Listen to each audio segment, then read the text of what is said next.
Welcome, everyone, to our Sound for Video session today. It is our privilege to have back on the show Mr. Alan Williams. Alan, thanks for coming on the show again. Always a pleasure, Curtis. Thanks for having me. You betcha. So Alan, for those of you that are not familiar, is a boom operator. He works in the Atlanta area, so he's working on plenty of big budget films and TV shows. And he also has a YouTube channel. In fact, let me just pull that up over here. So if you have not seen his YouTube channel before, I highly recommend you go have a look at that. And we'll put the link for that down in the description below as well. So Alan, one of the things that I've gotten a number of questions on and have experienced some challenges with myself, I generally, up until this point, certainly, have mostly done mixing myself, and I boom at the same time. So I've got the bag on a harness, booming at the same time. There was a time last year when I experienced an injury to my back, and that made things really, really difficult for a while. And a number of people have asked me, hey, what can I do to kind of condition myself in terms of strength for being a boom op? And also, what are the things I can do to prevent injuries? So I wondered if you could talk to us a little bit. I know you have a background also in the martial arts, so I do. And you've been doing boom opping for a while. So kind of let's kind of kick it off there. I'm sure we'll have lots of directions we'll go, but what are kind of the first pieces of advice you could give someone who wants to get into boom opping? Okay. The first thing is get over the idea that you have to hold the boom over your head. Okay. That is the first thing that will throw your back, your shoulders. The rotator cuff is usually one of the first things that goes out on a boom operator. Okay. The rotator cuff, a lot of my friends who have been booming for 20, 30 years, they are having shoulder surgery, if not ending their careers, because they cannot physically keep up with the demands of long takes on set.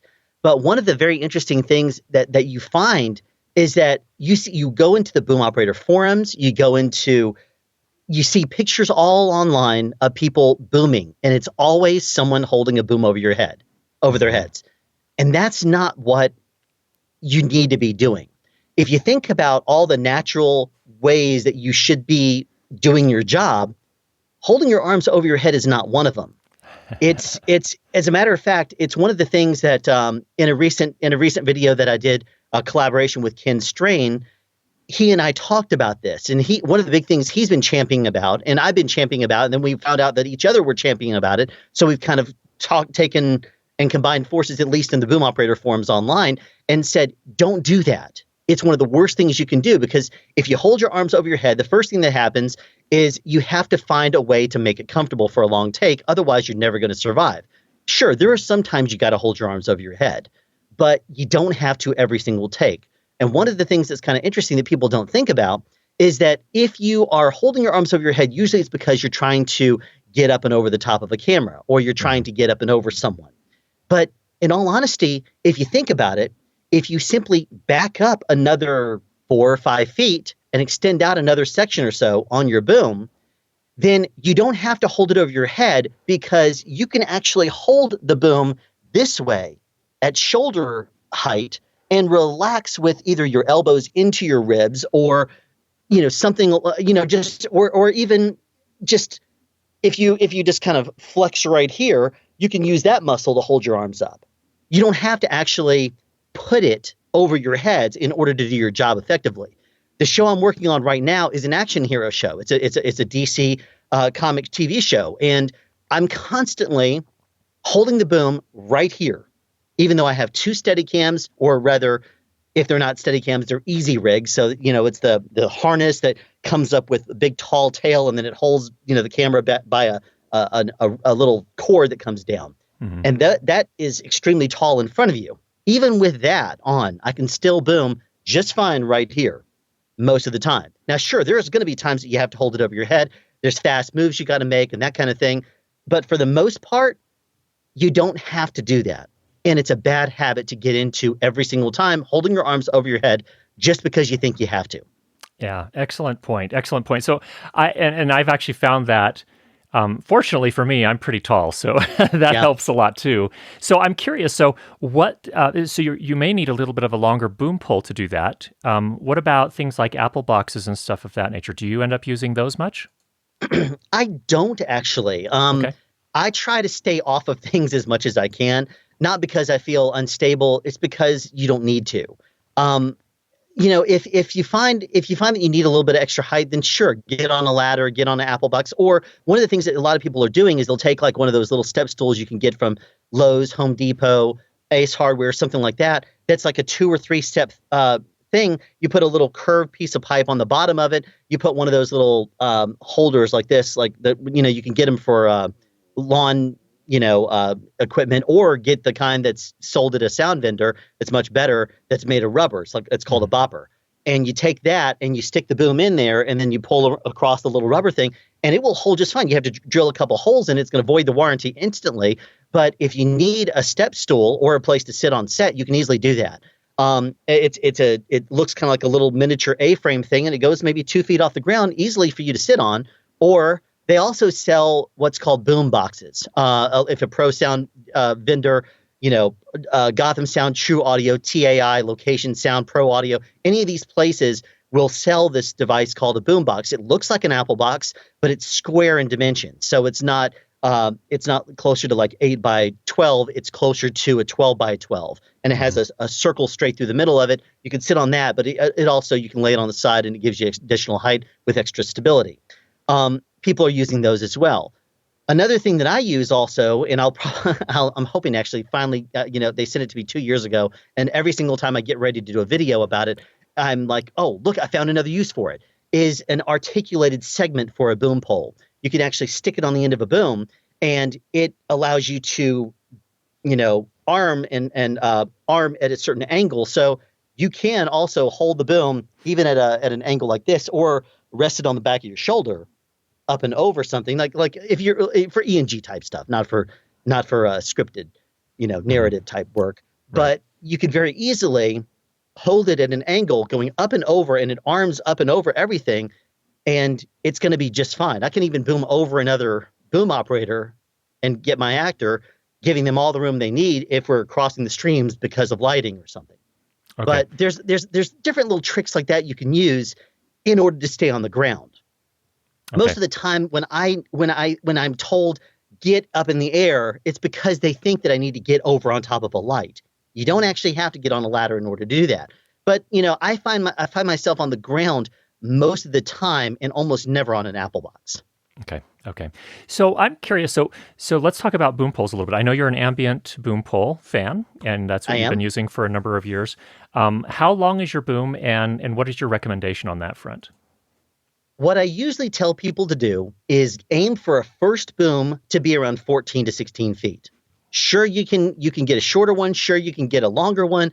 Do you need to start out with a 20 or 22 foot K-Tech? Probably not. Most of the time, if you're buying your own and not using the sound mixers, then I would usually aim to go for about 14 to 16 feet. Hopefully your sound mixer would actually have a boom pole that's longer than that. If they're expecting you to have it and you haven't bought it yet, sure, you can coordinate with the mixer depending on the length of the show. Are you getting a kit rental, which people don't always in the production cities? In production centers, you do sometimes because the rates are a little lower, and they'll use that to bump it up. But one of the things you can definitely get away with just fine is about a 14 to 16 foot boom. Probably most of the stuff that I boom is with a 12 foot ambient. It's the QSM, the QS Mini, and I find that gets me probably interior. That gets me most likely probably 70 to 75% of the work I do. When I go exterior, I never use the QSM. I always use the QS, which is an 18-footer. Okay. Good. Okay. So that makes it's curious, because I think my primary boom pole, which is a K-Tech, it's actually one of the Avalon poles, believe it or not. The aluminum? No, it's actually it's the graphite. But it I think it's only a 12 foot, and the truth is I actually end up booming indoors most of the time anyway. Yeah. But yeah, I definitely have found a couple situations where I wish that was a little bit longer. Yeah. So especially for those long takes again, where I'm fortunately I'm 6'7", so I found that I didn't know that. Yeah, really. I've been doing quite this tall. to you. So, but what's interesting is I have the wingspan of someone that's 6'7". I have extremely long arms. Okay. So I just back in high school, some of my friends called me monkey arms, because I would stand there and put my hands between two pillars in the hall, and they'd be like, "How can you touch both of those things? I can't get anywhere close." I'm like, "Yeah, just can." I don't know. Everyone's a little different. So, yeah. But yeah, I definitely, like, I've for example, I do remember probably the longest take I've ever done is an 18-minute take. And the reason that did that with me actually holding the pole as opposed to going and getting a C-stand, which, by the way, good advice. You should have a C-stand with you or have access to one, especially with one of the little clips that you can, set your boom pole in.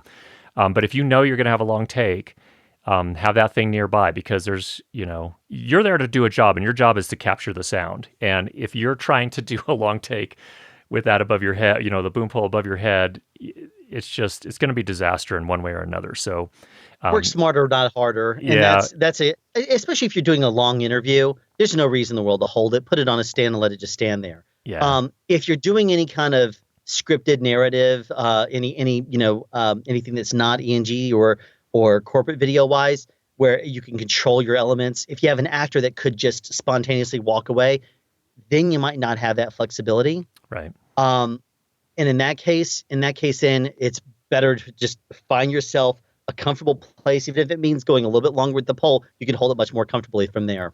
Yeah, for sure. And that's in fact, in the particular case I was citing, we had walked up into the woods and I knew we were going to do an interview, but the impression I had gotten from the director was, it's just going to be a short 2 to 3 minute thing. Of course, you know what that ends up being. It ended up being 18 minutes. And so fortunately, again, I was able to bring it down because of my height. And also I extended the pole all the way out and we were able to get the shot. But man, that would have been a disaster if I had tried to do that above my head for sure.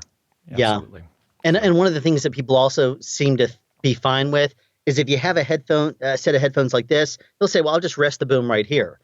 Well, I did that for a while, but what you end up doing is it compresses your spine over the course of time. And then you get to the point where you're a little stiff-necked when you turn your neck a little bit. And, being that we're boom ops, most of the time we're doing it over this shoulder, we're looking over this shoulder, sometime in front of the hand, sometime behind.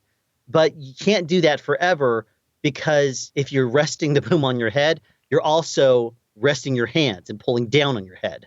And it's bad to, first of all, ground yourself that way because it basically moves all the energy that you have to turning your head into a stand. Yeah. And that's not good. Also, if someone moves or shifts, you're not on top of them anymore. You're not able to go from here to suddenly reverse the direction and follow them very smoothly most of the time. Yeah. So not recommended. Definitely. All right. So I guess a couple of things. So are there any exercises or stretches or kind of anything that you would recommend? So for those of us that are not necessarily booming every single day or, regularly, what are some things we can do to condition ourselves to keep our strength up and maybe to make sure that we're limber enough so that we don't run into these kind of injuries and stuff like that? Well, I'll tell you, one of the things that's kind of interesting that you wouldn't probably think about is keep your core strong. Work your stomach muscles. Work whatever these muscles are under here. I forgot the name of them right now. But work your core. Because one of the things that happens if you hold a boom over your head, you have a tendency of arching your back. And when you arch your back, that throws everything into you're basically, your back is shaped like this. And you're springing off of it, which puts a lot of torque on your lower back at that point. Mm-hmm. You don't want to do that. So if you strengthen your core, what will happen is instead of sinking like this, you'll end up just holding it more there. And instead of arching your back when you get tired, bend in and kind of, I guess you could almost say, pulling your ear, kind of suck in the muscles there, and that will also bring in your stomach. So that way your spine aligns more vertically. And if you do something like that, it's going to put your entire core strength-wise much more at your center. And you mentioned martial arts before. That's one of the things, if any of your audience has ever studied something like Aikido or Hapkido, a lot of the martial arts, they tell you if someone brings an attack at you, grab it and bring it to your center where you can control it. Something along those lines, because your center is where you focus your power from. And that's one of the big things regarding a boom operator is it's not all hands and arms and shoulders. If you can develop a strong core, then that's something that's going to help you a lot. Interesting. Now, with regards to muscles and regarding your shoulders, your hands, that kind of thing, one of the things that can also happen is, and I'm terribly guilty of it, at least lately, is I will watch a movie or a TV show because now it's Oscar season. They're sending me screeners all the time. Yeah. So I'm laying on my side watching movies as I go to sleep. And I'll sleep on my arm weird and I'll wake up and my fingertips are kind of numb. And I'm like, oh, great. Now I have to work up my hand. One of the worst things you can do is if you're feeling a little bit, tender or numb, is leaving it alone. You don't want to do that. You actually want to work it out. If it's not an actual strained muscle or a break, then you want to actually, start to work something like this because it's going to get the blood flowing through it. And the more you do that, the more you're working out the muscles and you're working out the swelling, I guess you can almost say. Yeah. And if you do that kind of thing, it's going to help you a lot too. Now, with regards to wrist exercises, shoulder exercises, obviously anything that you study in martial arts is going to probably work pretty well. But sit-ups, leg lifts, anything like that, or if you're like sitting, for example, obviously if you're in a sit-up position, you can just do crunches. That's perfectly fine too. It strengthens one muscle set. If you are sitting on, like, for example, an edge of a bed or on the ground, and you turn your body into a V shape, and you kind of hold your chest up a little bit, and you hold your feet off the ground a little bit, bring your knees in and out. That does really well too. And then if you lay all the way flat on your back, lift up and, you have your knees bent up, take one, flex your foot all the way, keep it right over the top of the ground, lift it up while keeping your knee completely straight. Don't let it bend as you get up to the top. And if you do that kind of thing over and over again and then switch legs, those are a couple of exercises. Those are a few, like 3 exercises that will help you with your core and different muscle sets that you'll end up using. With regards to your shoulders, working those out. Obviously, you're familiar with the circles, but a lot of the times people will throw their arms really out of whack by doing that. You'll actually do some more damage to your shoulder if you're not careful. Because if you think about it, right here at the top of your shoulder, there's a little bitty, it kind of goes up and over. There's a little bone that sticks out right there. Mm-hmm. The entire arm, it is focused on the ball that goes into that little socket right there. And if you think about it, that ball that goes into the socket, if you start spinning your arm, you're going to push that bone you're going to push the bone right into the other bone. Like if I relax my arm straight to the side, which I can't really do in here, what I'm about to do. But if you keep your hand pointed towards your leg and then lift your arm straight out to your side, what you're going to find is that it's going to stop when it gets it to about right here. Mm-hmm. The reason why is because that's when that bone hits the other bone. So one of the things that you can do is if you're trying to get up and over your head, if you need to, is act like you're trying to put your shoulder blades in your back pockets. Like lower your shoulder blades like that. When you do that, those 2 bones do this.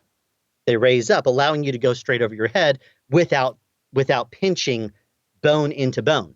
That's one of the things that also helps, if that makes sense to you. Yeah, definitely. Definitely.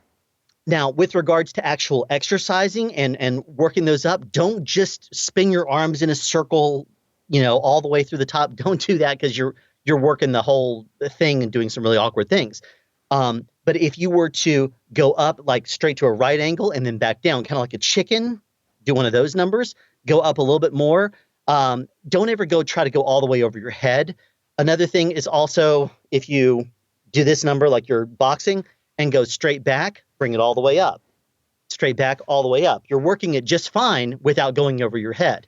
Things like that move your shoulder joints, and you're going to feel all the little pops and things like that work their way out. Okay. And those are a couple of things for your shoulders. If regards to your hands, there's actually 4. Yeah, there's probably 4 Aikido exercises that you could do that are really good. One of them is if you simply flop your wrist over, grab your wrist, and then you pull it downwards like this. This is a stretch that you do in Aikido. Normally, you see my fingers up. That's the Aikido way. And then if you do this for a while, that stretches out the wrist. Then you can't really see it in here, but if you point your fingers away from you this way, it's like right here at my face. If you grab your wrist this way and curve it straight down, if I straighten my hand all the way down, I'm now pulling until my arm goes straight. I'm basically doing this, if you can see that. Okay, yep. Mm-hmm. But if you do that downwards while keeping your shoulder down, that stretches your wrist the other way. Another one is if you do this with your hand, grab it, and then pull it in this way and try to pull it upwards. This right here is a good wrist stretch as well. And then the last one is grab it. If you point your hand facing, the arm, and then you reach around and grab your hand this way around the thumb muscle. Put your thumb on the back, and then you twist your wrist back the other direction. So you see what I'm doing here? I'm twisting. Yeah. You basically twist your wrist this way, you twist your wrist that way, you go backwards, you go all the way forwards. Okay. Those are 4 main wrist exercises. Okay. And I would imagine, so just thinking about those right now, I just imagine you're going to be you're kind of stretching out and making all of these muscles in your forearm kind of, stretch them out so they relax and just feel a little more limber. Right. Okay. So question. So I think related to all of this as well is proper hand technique when you're booming. Can you tell us a little bit about that? So someone who has never held a boom pole before, what's your advice for them? Well, one of the things I originally was told was put your 2 thumbs together like this and hold the pole. But one of the things that I've learned over the course of time is you kind of got to do what feels right in that position for you. Everybody's body's a little bit different. I find myself quite often holding the pole, and instead of holding it this way, I will find myself suspending it in 2 fingers. Or I will slide it and go straight into my thumb. Mm-hmm. I don't think I have room in here to actually show you with the pole, but yeah. But otherwise, I'd have one here. But one of the things that I will constantly do is I will shift around. Muscle shifting is something that will actually help you. Now, obviously, you need a quiet enough pole that you can do that. Part of that comes from the shock mount. Part of that comes from the pole itself, how you have it cabled. There's a whole bunch of things that you need to consider. Mm-hmm. But if you can't move your hand on the pole without it making noise, there's an issue. You should be able to at least move your hand a little bit, even if to keep a hand from cramping up. Over a long tape. Yeah. But this is obviously one I will slide sometimes the pole into the webbing here. Sometimes I'll slide it into here. I should probably, now that you mentioned that, I should probably do a video and show all these techniques. But then also it's not just how you hold it here. Sometimes if you go from here to and you change from being in front of you, if you change it more this way. Just changing your angle from here, for example, into more this way, where it's kind of hard to visualize here and staying on camera. But there's ways rather than instead of me being straight sideways to you, I angle it so that way you're a little bit more in front of me. Mm-hmm. Shifting I'll sometimes shift a little bit backwards more. If I'm holding the pole over my head, sometimes what I'll do is I'll bring my arm under so that way I shift the muscles that I'm using to actually hold the pole over my head. Okay. There's a whole bunch of little things that you can do out of comfort that looks like you're getting overly tired. And really, when people say, man, you must have been getting really tired. Well, I'm like, well, dude, it was a 10-minute take and I had a boom over my head. And they're like, well, you were shifting all over the place. It must have been really uncomfortable. I was doing that to try to minimize the discomfort. Yeah. So. Yeah. Good. Okay. That is super helpful. So yeah, keep moving a little bit, but you have to also manage. Shift a little bit. Yeah, shift a little bit, but you got to make sure you're managing that handling noise. You're not making a bunch of noise there. So we talked about this, I think, a little bit in the last conversation we had, but and I think every boom op falls in a different area here. But what's your recommendation as far as gloves or no gloves? Is that a personal thing? It depends. It really is. Some people have oilier skin. Sometimes people have drier skin. Sometimes people will wear like for example, I'll only wear gloves when the weather gets really, really cold. Okay. Like right now here in Georgia, it's I just got through doing a shoot where we were doing some exteriors and the temperature dropped below 30. And so my water bottles that were on my boom caddy were half frozen. The top parts of them were frozen by the time we wrapped. Well, I was bundled up. I will wear a full, head thing, and I wear, hats and everything. I'll even wear double skiing goggles and I'll wear them over. So I could send you a picture. It looks funny, but it keeps me quite warm and everything vents just fine. And it allows me to focus and do my job. But regarding what your preferences are regarding gloves, there are some friends that I know that always like to wear gloves because they they feel like the cotton allows them to slide their hands when they wouldn't otherwise. I know other people that say, no, if I put cotton gloves on my hands, I'll slide my hands way too much, and I don't like to do that. Sometimes I grab the pole and I kind of use that, and I'll sometimes stretch against it or push against it, depending on how you're holding it. I personally use when I use gloves, I have a pair that I keep in my chest rig that are leather. They're actually Mechanics 0.5 millimeter. I can send you a link if you want to put it in the description for anybody who's interested. But it's they're a pair of Mechanics with an X. And they're very, very like form fitting. They're very skin tight. So that way there's not extra, flaps and everything hanging off of it. And they go on pretty quickly and they stay on. And that's another thing is they give me a lot of control where I can still slide my hand. But if I just put a little bit more pressure on them, I mean, you're not death gripping it, but if you put a little bit more pressure on that, I will actually hold it without sliding my hands too.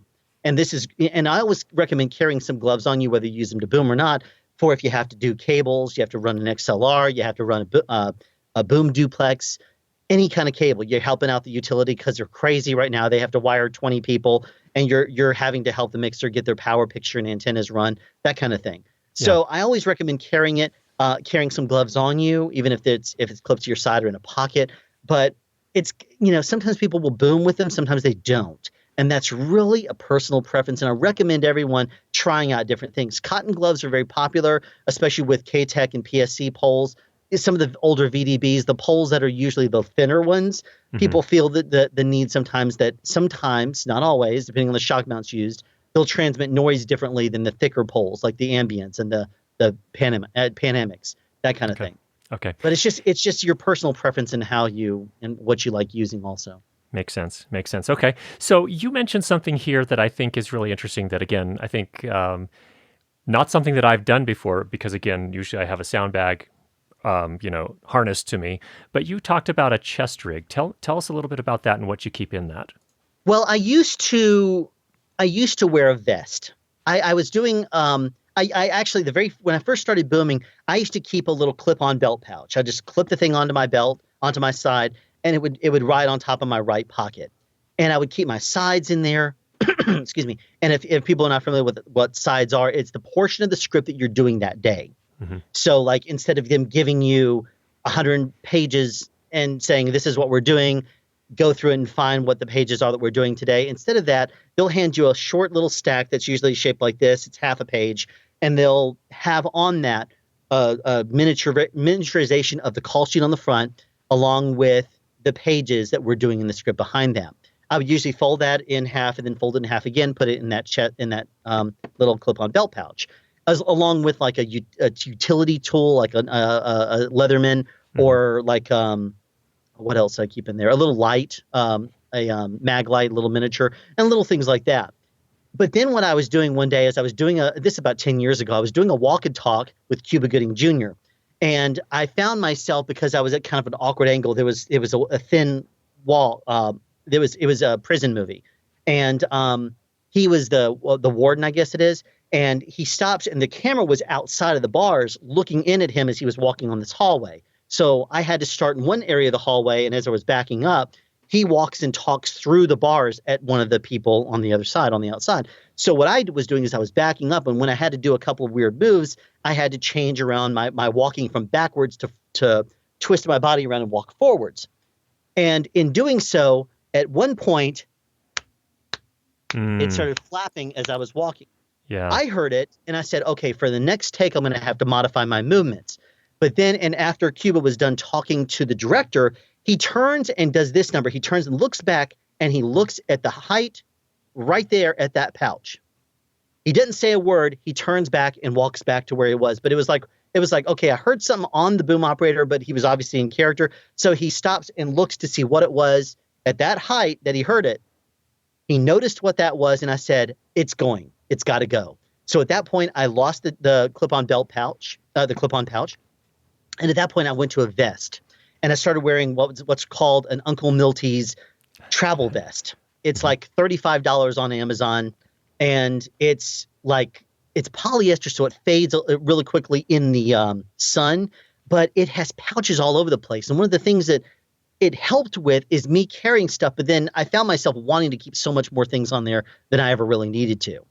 And after using that for about 8 years, I looked at it and said, I don't need to carry all this stuff on me. And also with all the different layers on there, pouch after pouch after pouch, it was basically like wearing a 4-layer thick polyester vest. And in the summer heat in Georgia, it's like humidity and about 100 degrees. So I was like, there's probably a better way. So the chest rig I have, it looks like a little square thing that's about this. It sticks out about that much. You throw it over your shoulders, you run it down here, and it basically clips on under here. So it looks kind of like a pouch that hangs on my chest right here. Sometimes people will also wear these. It almost looks like a holster that you wear on your leg, and it ties to your leg. That's a way that they've kind of gotten away with the clip-on belt pouch now. Instead, now it's actually secured to your leg so it doesn't flap around.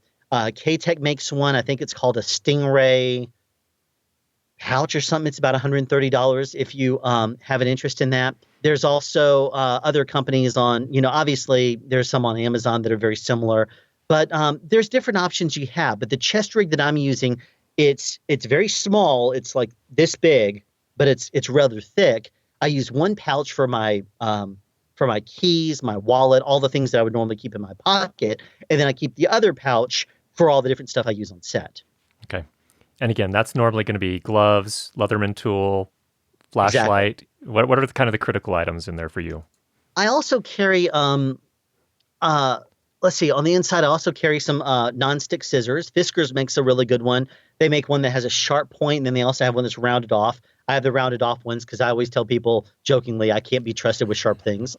And then I also keep some spare batteries because a lot of the times I'll be because I'm on set, if a battery is running low, we need to change it real quick. I can either take a transmitter pack off of an actor, change out the battery in that, or like currently we're using the Audio Limited A10s with the mixer I'm working with. Well, it's nice to carry a couple extra, Ultimate Lithiums in my pouch. That way I can throw them up in there.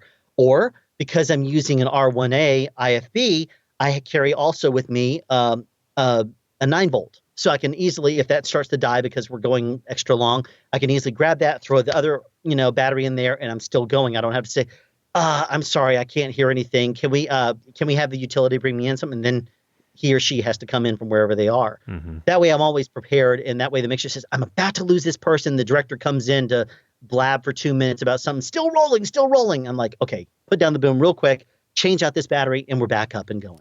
Yeah. Let's see. I also carry, what else do I carry in that thing? I carry, on various different shows, I'll carry different things. One of the things I'll also do is, like the last show I did, which is a show that comes out in about a month or two. It's on Starz called P-Valley. The main actress in the show was a complete sweetheart, but she was always like, does anyone have a little mint? And it's a show that takes place in a strip club. So she didn't have any place to keep it. And so I would say, well, I'll keep some mints on there for you. So I would always go to Crafty and stock up some. The camera operator on the show I'm working on, the A camera operator, he always likes those little, the little toothpick things, that have the floss built into that. I'll keep a few in my pouch also. And because that's one of the things that, because I watch after him, he watches after me. So one of the things that it started as a joke, he was like, oh, geez, I got some on my teeth. And I just did this number because I happened to carry some on me anyway. He's like, that's awesome. And so the next time he said, hey, Alan, you got another one. And now it's one of those things that, Alan, I need my dental hygiene here is a little off. And I'll say, here you go. And I'll keep other little things like that. There's if I get cut real quick on set, there's a little thing in there that I got from a medic at one point, little things like that. It's something that I don't end up always using, but they're small and I can keep them in there for when I do. Yeah. What's interesting, no, that's awesome. That's actually gold. Great information. I think really one thing that you've underscored there that I try to do as well on set is you've really made yourself as valuable as possible. You're not just there to capture the sound. That's your focus. That's your 100% focus, but you're also there to make set life easier for everyone else around you. And that I think is super important because when it comes to, like when they're working on blocking a scene and the gaffers are doing the lighting design, they're a lot more willing to work with you and said, oh yeah, we got to make some room for Alan, or we got to make some more room for Curtis so he can boom and do things like that. There you go. And that's a really good point right there. There's a couple of things I'll mention and to add on to that. Number one is you need them to do your job. They don't need you to do their job. A camera operator is going to line up the shot, get the dolly and the first AC. They're going to set up wherever they want to be. And then you kind of have to figure out where you can stand after that. And then like, oh, I'm going to throw a light where you are. Now you have to find another spot. Now I'm going to throw a light right where you are again. Oh, I'm sorry. Where was I? Where you need to put a light? Yeah, sure. I'll go over here. And then you're constantly on the move. But if you're one of those people that they look forward to seeing every day and they don't say, oh, geez, this boom operator, he's just driving me nuts all the time. If you're that guy, they're not going to want to be as willing to help you. Mm-hmm. But if you're the person they always look forward to seeing because you're always very professional. First of all, they always like you to be very professional, but also if you're someone that they don't mind being with over half the day, because we work long hours, we'll see the people on set more so than we'll see our own families during the week, at least. So if you do that constantly, then you got to be someone that people want to work with on set. There are some big jerks in the industry, and those are the kind of people no one wants to work with, and they usually will have their higher ups usually will try to get them off set doing something else. Doesn't always happen, but if you're a boom operator with an attitude, you're not going to go very far. Yeah. Another interesting note that I'll say it's very much that way is if you make yourself someone that is first of all, if you're always on set, then they're going to always expect you to be there. If they say cut, we're moving on to another setup, and you leave set, they're not going to think about you. Now, if you're there on set and they are setting a light and you're like, hey, can you give me like this much here on that light so that way I can actually go through there? Yeah, sure, no problem. But if you're not there and you wait until the lighting is all set up, then you come in and you say, hey, can we make a couple of adjustments here? That's when they're saying, well, we're inviting first team now. Yeah, we're inviting the main actors. Yeah. Well, I mean, we're embarrassing ourselves now if we start making sound adjustments. That's when they're not going to like you doing that. So that's one of the reasons why you always want to be on set and you always want to be paying attention to what's going on set. Absolutely. Yeah. And I think it goes a long way too. Everyone makes mistakes. At some point, you're going to make a mistake. Even the most experienced people have got to make mistakes. And, for example, dipping a boom into frame, it happens to the best of us at some point. And you should do that almost every day.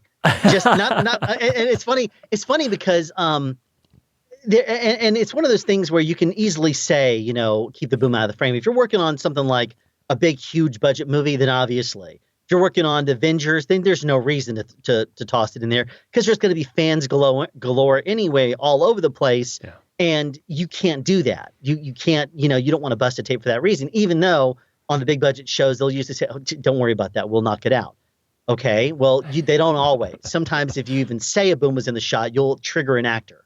Yeah. And that's not a good thing. Yeah. But on TV shows and some of the other lower things, you want to ride that frame line. And if a camera operator just decides that they're going to, tilt up for whatever reason, they catch you, or they're not a consistent operator. That's another big thing is that I will watch the monitors. I'll go and talk to the operator. I'll say, so it looks like you're holding the headroom of the foreground person. They'll say, yeah, that's it. And then I will do that. And 4 takes, it's perfect. On take 5, they say, yeah, Alan, you dipped in. I'm like, did anything change? Nope. And then I'll hear them on mixer. No, he didn't. He wasn't holding that head height. He was holding the clock in the background. I'm like, because the mixers are listening. They'll say, no, he went up to catch the clock that time. Or they might have said, I'm still holding the same head height, but they wouldn't have thought about the fact that they told their dolly grip to boom them down. So they lowered their camera angle a little bit. Now holding the same head height drives the camera shot, the shot up higher. Yeah. They won't think about that. Yeah. But it's a big deal to me. Yeah, it's a big deal. And, what I would say is that if you have endeared yourself to the rest of the crew, and the director of photography in particular, they will be a lot more forgiving when those mistakes happen. And I think they'll be more willing to admit, oh, okay, I changed things up on you and didn't really tell you. I had a situation. I was working on a short a couple months ago, and the DP basically was freelancing a shot at some point, and and I was off in a corner, well out of the shot based on what we had talked about and what we had planned to do. And at the end, I'm basically standing there trying to turn sideways, like I can't make myself disappear, dude. If you aim the camera at me, I'm in the shot. And everyone just got a good laugh out of it. So it's one of those things like if you can get a good rapport going, it becomes teamwork instead of, he did this or she did that, and, they're difficult to work with and so on and so forth. It becomes like a bunch of friends working together instead, which is Yeah, it a much is. more pleasant Yeah. experience. Oh, it's Yeah. totally much more pleasant, especially when you're doing months and months and months with the same people. Yeah, for sure. For sure. And especially if you are, hoping that, every opportunity when you're on set is basically adding to your resume and building the confidence of your fellow, your colleagues, and, Right. whether or not they give you a good recommendation for a future project. So really critical there. One of the big recommendations that we usually get is from post. A lot of the times, directors will go with their same sound teams, but on television, they'll quite often the producers or UPMs, when they get down to their last few people that they're looking at, they'll start calling post houses of the shows that they worked on, and they'll see what kind of reviews they get. Oh, this dude was awesome. He didn't give me all the things I was really looking for. One problem he didn't do this, and they'll start calling post guys. So if you can stay on good terms with your post. With the post people, especially sound mixers, keeping on good terms with them, then that's going to be a great thing too.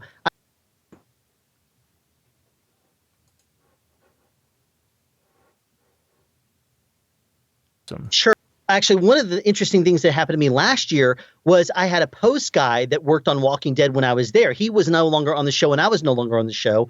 And he called me because he wanted to see if I was available. He's like, I noticed you're not on Walking Dead. Are you available right now? And I was between shows and I said, I am actually. And he liked the quality of my work. So he said, I have a project coming up that's going to be about 2 weeks long. It's in another state. Can you find a mixer? I mean, that's like, that never happens. That never happens that they call the boom op and say, hire your boss. But Right. I called Michael because I was working with him and he was actually pretty annoyed by that. He's like, why would you ever call a boom operator? Why wouldn't you ever call the mixer? And I was like, well, he did because he liked the quality of my work. He's like, no, you don't do that. I'm like, you're telling me, dude, and it ended up being that we got a show anyway. Okay. So I ended up having to tell him to turn it down. But I thought that was really a funny thing. Yeah, and I think it's a testament to the value of, again, working professionally, endearing yourself to the rest of the crew, helping them out, where you can, playing an active role so that you're not, off picking your teeth when you should be on set, kind of talking with the gaffers or whatever the case may be, setting up for a shot, so on and so forth. So good. So any other advice for people who, I think a lot of the people, and this may not be true across the board, but a lot of the people that are part of my audience, I think a lot of them are mixing and booming at the same time. Any special Yes. considerations from that standpoint, from your perspective? Two things. Number one, get a very comfortable pair of shoes. Shoes are very important because you're standing constantly and you're not just carrying your weight, you're carrying the weight of a bag. And the bags are getting heavier, whether you're mixing with a Scorpio or a Sound Devices 788 or whatever. You're also carrying multiple different transmitters, unless you're blessed enough to be working with a very light system like a Nova. But regardless, you're still carrying a lot of weight on you. And that is going to be something that over the course of time is going to wear down your feet when you're standing on your feet constantly. So if you can, obviously sit down. But if you can't because you're booming, then it's very important for you to get a good pair of shoes. If you have a high arch like I do, then you might want to get yourself some sort of shoes like Vionics, or get yourself an insole, something that actually supports your foot there. Because I believe it or not, in another life, I used to be a dancer as well, in addition to martial arts. So I have one of those arches that comes from pointing your toes a lot. So when I stand on my feet constantly all day long, it really drains on your feet. It really hurts your feet because if you're wearing the wrong kind of shoes. And unfortunately, there was a shoe that I wore recently that I said, man, these things are so comfortable, but they're not designed for someone with a high arch, so they actually hurt my feet. Another thing that if you're doing bag work, get yourself a harness that doesn't put pressure on the back of your neck. I actually know that there's a couple of harnesses out there that I won't throw the manufacturers under the bus by it, but they've changed the designs actually now that I think about it in the past 10 years. And there's been some really good innovations like the Stingray bag, where it has a spine built into the harness rather. The Stingray harness has a spine built into that to help support some of the weight. And things like that are really helpful too. But those are the two big things I would say for bag mixers. Get yourself a harness that moves the pressure more to your shoulders and off of your neck. And preferably, if you can, get something that also supports a little bit of the weight through like if you want to get a K-Tech Stingray harness, those are really good from my understanding too, because the spine helps support too. The other thing is obviously shoes. Those two things I think really help out bag mixers. That's great advice. And I actually, so I've been using the Orca. I've got an Orca bag and an Orca harness, and I think Yep. Orca actually has added a spine to their newest generation harness as Correct. well. The one that Yeah, they introduced at NAB last year exactly. Yeah. So, or this um, year. yeah, this you're right. And I think what's interesting is that the older harness I've used with with my smaller bag kit, which is a 633. So and just a couple of receivers. So that was completely sufficient for that case. But now I have an 888, and I'm thinking, oh my Yep. gosh, I'm not sure that this harness is the right fit for that. That's a lot more weight. As soon as you put It is. it's a bigger bag, it's a bigger mixer, and it's a lot more weight for sure. And you gotta make sure it's adjusted right for that weight. Hmm. Because sometimes if you're wearing just a little bit of weight, it will hold differently on you. And if you will do it with more weight, it will shift the whole balance of the harness forward. And you may have to readjust the straps. You might Yeah. need to readjust everything just to make sure it works. What is the one that I use right now? Or I have it in my car, even though I haven't used it in probably 7 years. The last time I did a reality thing. It starts with a V. I forgot what it is. It's a good brand. It's a good brand though. They have two different ones. There's a red version that's the regular, and then they have the breathing version that's blue, blue straps. Mhm. And every single harness has advantages and disadvantages.